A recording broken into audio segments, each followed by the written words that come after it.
Hello and welcome sa bagong tutorial mula sa RoboForex. Today, ipapakita namin kung paano magbukas ng bagong trading account gamit ang iyong mobile device. Step 1. Mag-login sa iyong members area, pumunta sa accounts tapos piliin ang real account. Step 2. Piliin ang trading platform. May tatlong options ka na pwedeng pagpilian: MetaTrader 4, MetaTrader 5, at Yars Stocks Trader. Kung hindi ka sigurado kung anong platform or account ang pipiliin, makikita mo ang description ng bawat isa sa aming website. Step 3. Kung MetaTrader 4 o MetaTrader 5 ang pinili mo, kailangan mong pumili ng account type.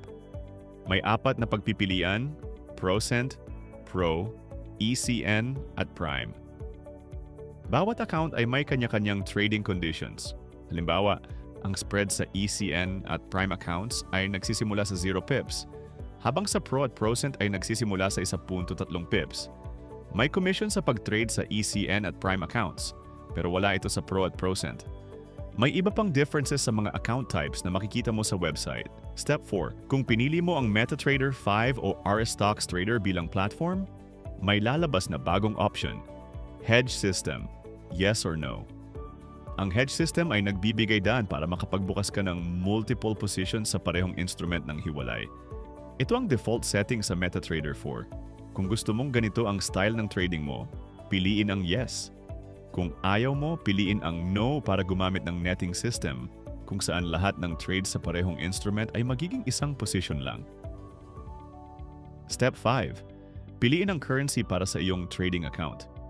Dito mo ipapakita ang mga parameter tulad ng balance, equity, margin, free margin, at profit.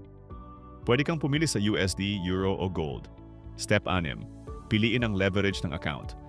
Ang leverage ay ratio sa pagitan ng margin at kabuuang halaga ng position. Halimbawa, kung ang leverage ay 1 sa 100, ibig sabihin kailangan mo lang ng 1% ng kabuuang halaga ng trade para makapag-open ng position. Depende sa account type ang available leverage. Step 7. Maglagay ng trading account password at i-confirm ito sa confirm password field.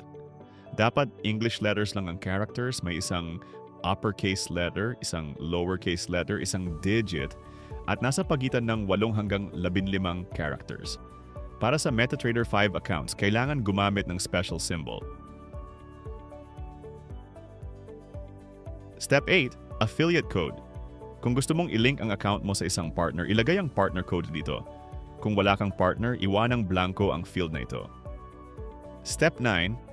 I-click ang confirm button para mabuksan ang account. Pagkatapos ma-confirm, makikita mo na ang account details tulad ng trading account number, password, at iba pa. Pansinin ang message sa blue box. Nandito ang server na dapat mong piliin pag nag-login ka sa MetaTrader terminal. No? Pwede ka rin mag-open ng demo trading account. Pumunta lang sa demo tab at puna ng form. Ready na ang trading account mo. I-check din ang email mo para sa mga detalye na ipinadala sa'yo. Nandun lahat ng kailangan mong impormasyon: account number, account type, password, server, base currency, at leverage. Congratulations! Alam mo na ngayon kung paano magbukas ng bagong trading account gamit ang mobile. Maraming salamat sa pagpili sa RoboForex!